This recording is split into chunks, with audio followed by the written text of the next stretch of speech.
Good morning students, we have next question, maths question. इसके just बाद में physics का भी एक अपलोड करूंगी। Two lines x minus 1/3 is equal to -5, z+1 is equal to 0 and दूसरी लाइन की इक्वेशन ये वाली दे के रखी हुई है ना। Intersect at a point whose y coordinate is 1, find the, ये दोनों लाइन इंटरसेक्ट करती है एक ऐसे पॉइंट पे जो कि है y, जिसका y कोऑर्डिनेट है 1। Find the coordinates of their point of intersection, एक तो इन दोनों का पॉइंट ऑफ इंटरसेक्शन चाहिए, and find the vector equation of a line perpendicular to the both line and passing through this point of intersection. और आपको एक ऐसी लाइन की इक्वेशन पता करनी है जो इस पॉइंट ऑफ इंटरसेक्शन से तो पास हो रही है, लेकिन वो जो है वो परपेंडिकुलर है इन दोनों लाइन के, है ना। तो क्वेश्चन में ना, मतलब क्वेश्चन तो इजी है लेकिन है ना इसका पिक्चराइजेशन टफ है, तो आई ट्राई माई बेस्ट। अब देखिए यहाँ पे ये मैंने लाइन की इक्वेशन वापस से लिख दी है। कौन सी वाली? ये पहली वाली लाइन जो दी है उसकी इक्वेशन मैंने लिख दी है पीछे, यही वाली दी हुई है ना। अब आप जानते हैं किसी भी लाइन की जो जनरल इक्वेशन होती है वो क्या होती है, ये वाली होती है, x minus x1 upon A, y minus y1 upon B, z minus z1 upon C. अब इसमें हम जानते हैं ABC क्या है, डायरेक्शन रेशियोज, जो उस लाइन को किस डायरेक्शन में वो आगे बढ़ेगी, कैसे आगे बढ़ेगी, वैसे हम निकालते हैं। देखिए अगर आपको सिंपल डायरेक्शन रेशियोज है ना, एक अगर मैं स्लोप से बताऊं ना आपको, तो स्लोप हमारा क्या होता था, ये स्लोप नहीं है क्योंकि ये 3D पिक्चर है। अगर 2D में हम क्या काम करते थे तो हम बोलते थे कि जैसे XY प्लेन में कोई हमारी लाइन लाई करती तो हम क्या बोलते थे, y2 minus y1 upon x2 minus x1। तो ये देता क्या था, ये स्लोप देता था। What do you mean by slope? Slope मतलब डायरेक्शन देती थी कि वो लाइन किस डायरेक्शन में आगे बढ़ती है। कैसे पता चलता था? तो आप इसको tan थीटा के बराबर लिखते थे। अगर आपकी लाइन स्ट्रेट है तो लाइन स्ट्रेट ऐसे भी हो सकती है, ऐसे भी लीनियर हो सकती है, ऐसे भी लीनियर हो सकती है, पर कौन सी डायरेक्शन में, तो वो हमें थीटा बताएगा। ये थीटा 30 डिग्री, ये 60 डिग्री, ये और डिग्री, तो अलग अलग, इसका मतलब ये स्लोप लाइन की डायरेक्शन बताती है। वैसे ही 3D के अंदर ABC उस लाइन की डायरेक्शंस बताते हैं हमें, ठीक है। अब ये है मेरी लाइन L1 जो क्वेश्चन में देके रखी है, पहले इसके बारे में डिस्कस करते हैं। तो ये दोनों तो आपस में इक्वल है, पर ये इसके बराबर नहीं है, और ये अलग से कुछ देके रखी, इसका कॉमा लगा के देके रखी। इसका मतलब क्या है कि अगर मैं z+1 को 0 के बराबर रखूं तो z इज इक्वल टू -1, यानी ये पॉइंट फिक्स हो चुका है। अब अगर आप इसको इमेजिन कर सकते हैं तो आप क्या करेंगे कि मान लीजिए ये मेरा x एक्सिस है, पॉजिटिव x एक्सिस, ये मेरा y एक्सिस है, और z एक्सिस आपकी तरफ बाहर आएगा, है ना। पर ये कौन सा है, z इज इक्वल टू -1, मतलब ये अंदर की तरफ जाएगा, ओके, अंदर की तरफ। अब क्योंकि मैं कॉपी में अंदर नहीं बना सकती, तो मैं थोड़ी देर के लिए आपको जस्ट इमेजिन कीजिए कि z एक्सिस जो है, जब पे z इज इक्वल टू -1, तो ये माइनस z एक्सिस आप मान लीजिए। वैसे गलत है, हाँ, z एक्सिस मेरी कॉपी के अंदर की तरफ जा रहा है, लेकिन क्योंकि हम कैसे बनाएंगे ना, तो आप समझिए कि ये x एक्सिस, ये y एक्सिस, और जो आपकी तरफ आ रहा है ना वो -z थोड़ी देर के लिए मान लेते हैं, पॉजिटिव z नहीं मानते, थोड़ा इमेजिनेशन ईजी हो जाएगा हमारे लिए। तो अब यहाँ पे ये z इज इक्वल टू -1, इसका मतलब ये जो लाइन है ना, इसका पॉइंट अगर मैं इस फॉर्म में इस लाइन को लिखूं तो मैं कैसे लिख सकती हूँ, x -1 अपॉन 3, ठीक है। इसको मैं ऐसा लिख सकती हूँ y -0 डिवाइडेड बाई -1, ठीक है। इसका मतलब इसमें ये जो पॉइंट्स होते हैं ये हमारे क्या होते हैं, x1 y1, this is x1 and this one is my y1, यानी ये लाइन y एक्सिस में जो है वो ओरिजिन से पास हो रही है, मतलब y एक्सिस का तो ओरिजिन, x एक्सिस में 1, तो x एक्सिस में माइनस, लेकिन x एक्सिस भी यहाँ पे कौन सा 1 है, x माइनस x1 है, तो x एक्सिस ये +1 है ना, तो लगभग यहाँ पे, तो ये वाला पॉइंट है। लेकिन अब ये z में थोड़ा सा उठाना पड़ेगा आपको, ये यहाँ पे ऐसे करके, है ना, ये लाइन ऐसे करके z, क्योंकि z इज इक्वल टू +1 तो यहाँ पे होगा ना, तो ये लाइन थोड़ी सी उठेगी, ठीक है, इस तरीके से ऊपर की तरफ जाएगी, करेक्ट। क्यों? क्योंकि z -1 में बोल रही हूँ, है ना, यहाँ पे इस तरीके से, है ना, यहाँ पे ऐसे करके ऐसे ऊपर की तरफ जाएगी, ठीक है, कुछ इस तरीके से, ओके। अब ये जो z इज इक्वल टू -1 है ना, अब ये इन्होंने फिक्स कर दिया है, मतलब ये कुछ भी हो, जैसे हम नहीं करते, अगर फॉर एग्जांपल अगर मैंने बोला y इज इक्वल टू 1 वाली इक्वेशन, तो y इज इक्वल टू 1 मान लीजिए यहाँ पे, तो भले x कुछ भी चेंज होता रहे, पर ये लाइन y में तो फिक्स हो गई, इट इज कॉन्स्टेंट। तो उसी तरीके से z में ये कांस्टेंट हो चुकी है, यानी z is equal to -1 fix, मतलब जो भी करना होगा अब ये लाइन ऐसे ही जाएगी, अब कुछ नहीं हो सकता, क्योंकि z इज इक्वल टू -1, ये z थोड़ा सा ऊपर उठेगी, थोड़ी हाइट मिलेगी इसको, और ये लाइन ऐसे जाएगी। समझ गए आप लोग? अब आप समझिए कि इसका डायरेक्शन रेशियो कैसे निकाले, तो जाहिर सी बात है जो नीचे होता है उसको डायरेक्शन रेशियो बोलते हैं, बट इसका डायरेक्शन रेशियो क्या करेंगे, ये तो किसी डायरेक्शन में आगे ही नहीं बढ़ रही, क्या z में कुछ ऐसा हो रहा है कि z में कुछ, जैसे ये देखिए इस लाइन में जब स्लोप निकालते तो ये लाइन भले इसका स्लोप फिक्स है, इसका स्लोप एक कांस्टेंट आएगा, बट क्या ये लाइन लीनियरली आगे नहीं बढ़ रही? आप ऐसा नहीं कह सकते कि हाँ ये आगे बढ़ती जा रही है। 30 डिग्री यहाँ पे भी 30 है, ये वाला भी 30 है, अगर मैंने बोला तो ये भी 30 है, 30 तो 30 रहेगा, लेकिन ये लाइन आगे भी तो बढ़ रही है। बट यहाँ पे क्या है, z इज इक्वल टू -1, इसका मतलब क्या है कि एक्स वाई में तो है, एक्स वाई में कुछ आगे बढ़ रही है, लेकिन z में ये फिक्स है, z का पॉइंट इसका फिक्स है, मतलब ये लाइन z एक्सिस में किसी डायरेक्शन रेशो में लीनियरली आगे ऐसा कुछ बढ़ नहीं रही है। इसका मतलब अगर ये मैं इसको a नाम दे दूं, इसको A1 नाम दे देते हैं, इसको B1 नाम दे देते हैं, तो इसका C1 कितना हो जाएगा, 0 हो जाएगा, C1 ये वाला। अब मैं आप इसको, इसकी डायरेक्शन जो हम वेक्टर B लिखते हैं ना, मैं वो लिख के बताती हूँ। इसका मतलब इसका जो बी वेक्टर या B1 वेक्टर नाम दे देते हैं। B1 कौन सा वेक्टर है, ये वो वेक्टर है, इसको डायरेक्शन मतलब कौन सा डायरेक्शन वेक्टर भी बोलते हैं, जो हमें डायरेक्शन वेक्टर बताना पड़ता है। तो इस लाइन का अगर मैं डायरेक्शन वेक्टर बताना चाहूँ तो वो क्या हो जाएगा, तो डायरेक्शन वेक्टर A1 की वैल्यू आ जाएगी 3, B1 की वैल्यू आ जाएगी -1 और C1 की वैल्यू आ जाएगी 0। और अगर मैं इसको वेक्टर फॉर्म में लिखूं तो आप ऐसा लिखेंगे 3i - j प्लस 0k, देखिए 0, इस तरीके से आप लिखेंगे, ठीक है। अगर इसी लाइन की मैं वेक्टर इक्वेशन आपको बताऊं तो कैसी होगी, तो इस लाइन को कुछ नाम दे देते हैं, ए बी लाइन नाम दे देते हैं, ठीक है, ए बी लाइन नाम दे देते हैं इस वाली लाइन को। तो किसी भी लाइन को लिखने का तरीका है, एक तो उसका वेक्टर पॉइंट होता है प्लस लैम्डा टाइम्स ऑफ उसका बी वेक्टर होता है। तो इसमें मैं A1 नाम दे देती हूँ, B1 नाम दे देती हूँ। What is my A1 over here, A1 is equal to 1 यानी x1 है ना। A1 क्या हो जाएगा यहाँ पे, A1 क्या है, पॉइंट होता है, पोजीशन वेक्टर होता है, कहाँ से, ओरिजिन से हमेशा होगा, ठीक है। तो अगर A1 की वैल्यू में बताऊं तो x1, y1 और z1, तो यहाँ पे x1 की वैल्यू कितनी है 1, तो यहाँ पे हम लिखेंगे 1i प्लस y1 कितना है, तो y1 देखिए यहाँ पे 0 है, तो plus 0k A1 plus z कितना है -1 है, तो -1k, ओके।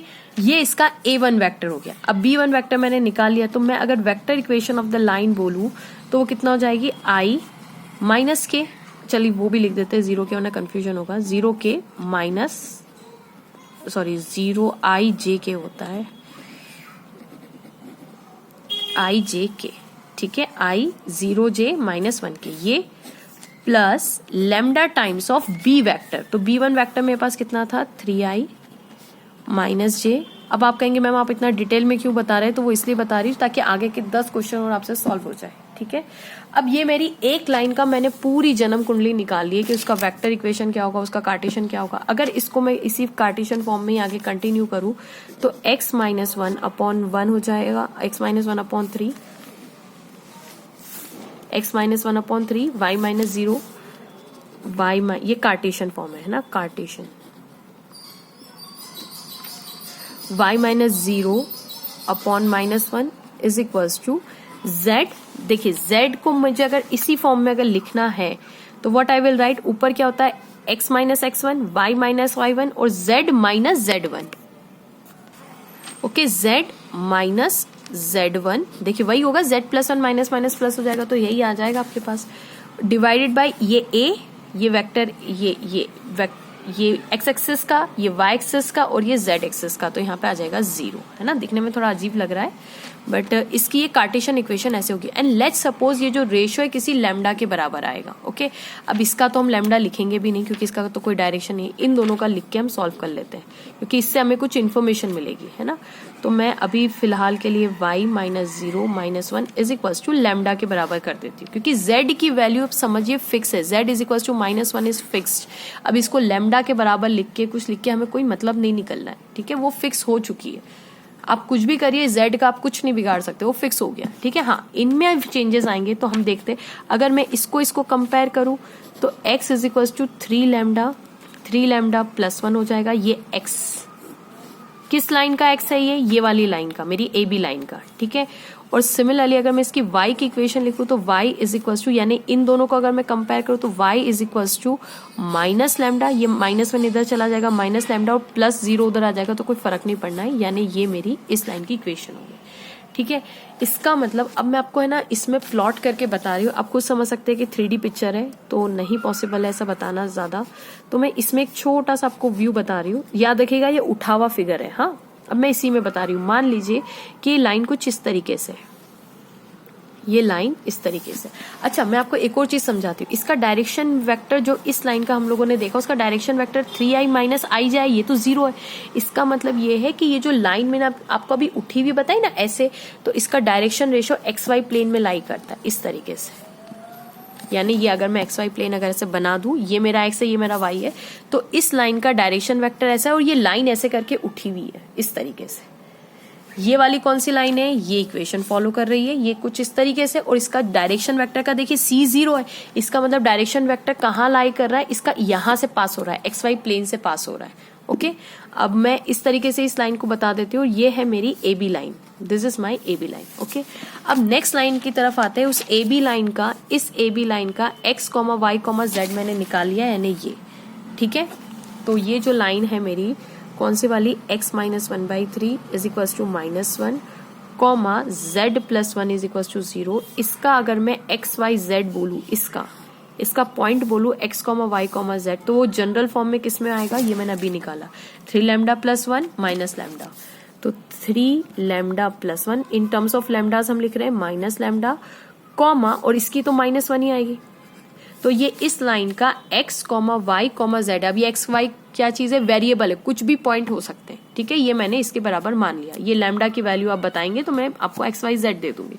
ठीक है, चलिए अब यहाँ पे नेक्स्ट वो बोल रहे हैं, नेक्स्ट इक्वेशन ऑफ लाइन बोल रहे हैं कि ये है -x/2 y+2 और z+2। अब देखिए ये लाइन कैसी है, लाइन L2 है, मैंने लिख दी। अब यहाँ पे वही बात है, इसको थोड़ा सा IJK में कन्वर्ट करना चाहे तो वो कर सकते हैं आप लोग, और नहीं चलिए लिख लेते हैं, क्योंकि मैं मतलब इससे आपके काफी क्वेश्चन सॉल्व हो जाएंगे, तो थोड़ा सा हम इसको उस फॉर्म में लिख लेते हैं ताकि जिन बच्चों को नहीं पता है थोड़ा सा उनको भी हेल्प मिल जाएगी, है ना। तो -x/2, अब यहाँ पे अगर मैं लिखूं तो ये 0 लिख दूं इसके आगे, क्योंकि ये इसका x1, x2, x3 हो जाएगा, which is equals to y minus of -1 लिख सकती हूँ, क्योंकि स्टैंडर्ड लाइन की इक्वेशन में माइनस माइनस बीच में आते हैं, इसे मैं इस तरीके से लिख रही हूँ। ठीक है, और इसमें मैं लिख सकती हूँ z minus of -2 divided by 1। ठीक है, अब ये क्योंकि मेरी लाइन 2 है तो इसको मैं x2 मान लेती हूँ, इसको मैं y2 मान लेती हूँ, और इसको मैं z2 मान लेती हूँ। ठीक है, देखिए अब इस लाइन के डायरेक्शन रेशोज है, यानी ये पर्टिकुलर किसी लाइन में लीनियरली आगे बढ़ रही होगी, इसके पास डायरेक्शन रेशोज है। इसका मतलब अगर मैं इसकी वेक्टर इक्वेशन लिखना चाहूँ ना, इसको मैं CD लाइन नाम दे देती हूँ, तो इसकी वेक्टर इक्वेशन मैं लिखूंगी A2 प्लस लैम्डा, इसको लैम्डा नहीं लिखते वरना कंफ्यूजन होगा, इसको कुछ म्यू मान लेते हैं, म्यू टाइम्स ऑफ B2, क्योंकि वहां पे मैंने B वो माना था। अब what is A2, A2 is the x2, y2 and z2। तो यहाँ पे अगर मैं लिखूं तो x2 आप समझ गए 0i, और यहाँ पे -1j है ना, और ये वाला कितना है z2 -2k। Okay, plus mu times, अगर मैं इसकी वेक्टर इक्वेशन बनाऊं तो -2i और +2j है ना, -2i +2j और +1k, ये इसकी वेक्टर इक्वेशन आ गई। अब यहां से मैं इसको म्यू के बराबर, जो मैंने ये म्यू बोला ना, तो लेट्स सपोज इनका रेशो किसी म्यू के बराबर है, तो मैं यहाँ पे इसको म्यू के बराबर ले लेती हूँ, है ना, नीचे कुछ नहीं मतलब 1 है। Got the point. अब यहाँ पे मैं पहले x को इसके बराबर इक्वेट करती हूँ, तो -x/2 is equals to mu, तो -x is equals to 2 mu और x is equals to -2 mu. अब ये किसका x है, दोनों x में कंफ्यूज नहीं होएगा, ये इस वाली लाइन का x है। ठीक है, सिमिलरली अब मैं y+2 को म्यू के बराबर कर दूं, तो y+1/2 is equals to mu, then y is equals to 2 mu -1। अब मैं इसको अगर इसके बराबर कर दूं तो z+2/1 is equals to mu, तो z की वैल्यू आ जाएगी म्यू, मतलब ये दोनों मल्टीप्लाई तो mu -2। This is the value of z। इसका मतलब अगर मैं इसके XYZ इस लाइन का लिखूं तो एक जनरल फॉर्म में लिखूं तो म्यू पे -2 म्यू, 2 म्यू -1 कॉमा म्यू -2। ठीक है, फाइन। अब ये μ1 μ2 निकाले कैसे, तो आप समझिए यहाँ पे हो क्या रहा होगा। ये मैं CD लाइन बना रही, तो CD लाइन आप समझिए 3D में है, यानी ऊपर ही उठी हुई होगी, लेकिन मैं यहाँ पे इस तरीके से बना रही हूँ एंड इसके बीच में कुछ एंगल वाली लाइन बना रही हूँ। ठीक है, इस तरीके से तो ये लाइन है, ये भी एक लाइन है, और इस लाइन को मैंने CD नाम दे दिया। अब ये दोनों एक पॉइंट पे इंटरसेक्ट कर रही है, और ये जो पॉइंट ऑफ इंटरसेक्शन है, लेट्स सपोज इसको मैंने x, y, z नाम दिया है, ठीक है। आप मुझे म्यू और लैम्डा की वैल्यू बताइए, मैं आपको इस पॉइंट का x, y, z निकाल के दे दूंगी। तो व्हाट इज इन्होंने इसमें हिंट दे के रखी हुई है कि two lines intersect at point whose y coordinate is 1। इसका y कोऑर्डिनेट वो बोल रहे हैं 1 के बराबर है। तो यहाँ पे मेरे पास एक अच्छी चीज आ गई कि y कोऑर्डिनेट मुझे पता चल गया, दैट इज +1 के बराबर है, ठीक है। तो अब मुझे खाली x और z निकालना है। अब अगर y 1 है तो क्योंकि ये लाइन इस दोनों पॉइंट पे लाई, ये जो पॉइंट है ये दोनों लाइन पे लाई कर रहा है, इसका मतलब ये वाला जो पॉइंट है ये CD को भी सेटिस्फाई करेगा, और ये वाला पॉइंट इसमें तो मैं किसी में भी चाहे तो निकाल सकती हूँ, लैम्डा की वैल्यू में x, y, z निकाल सकती हूँ, ठीक है। क्योंकि ये वाले जो x, y और z है ये कॉमन पॉइंट है दोनों के, समझ गए आप। तो इसको आप जिसमें चाहे उसमें मैं रख के बता देती हूँ। तो फॉर एग्जाम्पल मेरा जब लाइन AB था तो उसका जो जनरल कोऑर्डिनेट आया था वो कितना आया था, ये वाली लाइन AB का, उसका x फैक्टर आया था 3 लैम्डा +1, माइनस लैम्डा, -1, ठीक है। अब आप समझिए कि ये x कोऑर्डिनेट है, ये y है, और ये z है। z तो वैसे भी फिक्स है, z फिक्स है, तो इसका मतलब आपको z की भी वैल्यू यहाँ पे पता है। कितनी पता है, x, 1, -1, ये भी आपको पता है। अब आप कहेंगे मैम यहाँ पे तो z की एक जनरल वैल्यू आ गई, देखना इसको भी हम सॉल्व करेंगे ना तो -1 के बराबर ही निकलना है, क्योंकि ये फिक्स है, ठीक है। ये आएगा, हम दोनों से निकाल के देख लेते हैं, डोंट वरी। तो अगर ये लाइन AB है तो इसका x, y, z ये है, तो आप जानते हैं y कोऑर्डिनेट हमें क्वेश्चन में 1 दे के रखा हुआ है, लेकिन यहाँ पे y is equal to minus lambda. तो अगर मैं y की जगह 1 यहाँ पे पुट करूँ तो 1 is equal to minus lambda, और लैम्डा की वैल्यू -1 के बराबर आ गई, ठीक है। अब ये लैम्डा मैं यहाँ पुट करूंगी तो AB के x, y, z कोऑर्डिनेट क्या आ जाएंगे, ये -1 यहाँ पे पुट करूँ तो 3 - 1 + 1, ये तो -1 आ जाएगा। ये लैम्डा की वैल्यू कितनी आ गई, -1, है ना। लैम्डा की वैल्यू कितनी है, -1, और एक माइनस क्वेश्चन में इसी में है ना, और -1, तो ये कितना आ जाएगा आपका -3 और +1 कितना हो जाएगा, -2, -1, -1, x, y, z। मतलब देखिए मेरा x, y, z निकल गया, यानी x की वैल्यू मेरे पास अगर मैं यहाँ पे लिख दूं तो कितनी आ गई, -2, -1, -1, ठीक है। मैं फिर से बना दूंगी फिगर, डोंट वरी। तो ये आ गई। अब आप सोचिए यही आंसर इससे भी आ जाएगा, अगर आप म्यू से निकालते हैं ना तो भी आ जाएगा। तो चलिए म्यू में सॉल्व करके देख लेते हैं। Again y coordinate is fix, 1 दिया हुआ है, तो इसी के y कोऑर्डिनेट की हेल्प लेके मैं आंसर निकाल लेती हूँ मेरा, ठीक है। ये इसका x कोऑर्डिनेट है, ये y कोऑर्डिनेट है, ये किसका, CD का, CD है। तो x, y और ये आ गया मेरा z। तो इसमें म्यू की वैल्यू आप निकाल लीजिए। तो y की वैल्यू यहाँ पे कितनी दी हुई है, y is equal to 2 mu -1 के बराबर दिया हुआ है, 2 म्यू -1, और y कितना है क्वेश्चन में 1 के बराबर है, तो 2 म्यू -1 यानी म्यू की वैल्यू कितनी हो गई, 1 + 1 divided by 2, which implies mu is equal to कितना हो गया, यानी म्यू कितना आ गया मेरे पास, 1 के बराबर आ गया, ठीक है। अब मेरी CD लाइन में वापस से लिखती हूँ, क्या आई थी हमारे पास, देखिए -2, 2 म्यू -1 और दिस। अगर आप यहाँ पे म्यू की वैल्यू पुट करेंगे तो ये x, y, z कोऑर्डिनेट आ जाएंगे आपके पास। कितने आ जाएंगे, यहाँ पे म्यू की वैल्यू 1 तो -2, यहाँ पे 1 और वो तो 1 ही आएगा क्योंकि y कोऑर्डिनेट 1 ही दिया हुआ है, ये x एक्सिस, ये y पॉइंट, और ये कितना आ जाएगा, -1। अब मुझे बताइए -2, -1, -1, ए बी से भी आपने निकाला तो आपका आंसर वही आया, -2, -1, -1, क्योंकि ये पॉइंट ऑफ इंटरसेक्शन है, फर्क नहीं पड़ता है, दोनों से एक ही आंसर आना है, ठीक है। चलिए, तो हमारा पॉइंट ऑफ इंटरसेक्शन तो निकल गया। अब वो ये बोल रहे हैं कि ये पॉइंट ऑफ इंटरसेक्शन से find the coordinate of the point of intersection निकालिए, find the vector equation of a line perpendicular to the both the lines given. आपको वो लाइन बतानी है जो इसके पॉइंट ऑफ इंटरसेक्शन से तो पास हो रही है, लेकिन वो जो लाइन देखिए ऐसे आपकी तरफ बाहर आ रही होगी, है ना। मतलब अभी तो मैं फिगर ऐसा XY में बना दिया है, तो ऐसा समझिए कि वो इस तरीके से बाहर आ रही होगी, वो इस पॉइंट से पास कर रही है लेकिन वो बाहर की तरफ आ रही है ना, परपेंडिकुलर। मतलब वो कुछ लाइन अगर मैं ऐसा कुछ बनाऊं, अगर यहाँ पे ही बना के दिखा दूं तो वो 90 डिग्री इससे भी है और वो 90 डिग्री इस वाली लाइन से भी है। मतलब कुछ इस तरीके से कि इससे भी 90 डिग्री और वो इससे भी 90 डिग्री है, तो perpendicular to both the lines. Okay, तो पॉइंट, अच्छा ये वाली लाइन इस पॉइंट से पास हो रही है, तो इसका गिवन पॉइंट तो हमें पता चल गया, कौन सा, 2, 1, -1। बट अगर किसी लाइन की मुझे वेक्टर इक्वेशन निकालनी है तो मैं कैसे निकालूं। तो लेट्स सपोज ये जो मेरी नई लाइन है उसको मैं MN लाइन नाम दे देती हूँ, MN लाइन। मुझे एक MN लाइन पता करनी है that is perpendicular which is perpendicular to both. Line मेरी AB लाइन के भी परपेंडिकुलर है and perpendicular to my CD line also. मुझे एक ऐसी लाइन चाहिए, ये परपेंडिकुलर इन दोनों के होनी चाहिए। तो पहले तो मैं समझू कि मुझे कोई वेक्टर इक्वेशन ऑफ लाइन अगर होनी है तो किस फॉर्म में होगी। तो उसके लिए मुझे गिवन पॉइंट चाहिए होगा, तो गिवन पॉइंट को मैं A3 नाम दे देती हूँ, प्लस लैम्डा में नाम दे चुकी तो इसको लैम्डा डैश नाम दे देती हूँ, और दैट इज B3 नाम दे देती हूँ। मुझे इसके ये तीनों, ये तो निकल गया, अब मुझे B3 भी निकालना पड़ेगा और मुझे लैम्डा डैश। अब लैम्डा डैश का क्या मतलब है कि आप समझिए कि एक लाइन, हमें इसका कोई पैरेलल लाइन चाहिए। मतलब हम देखिए, हम डायरेक्शन कैसे निकालते हैं कि एक लाइन होती है हमारे पास, उसके एक पैरेलल कोई B वेक्टर जा रहा होता है, तो हम कहते हैं इसका लैम्डा टाइम्स मल्टीप्लाई।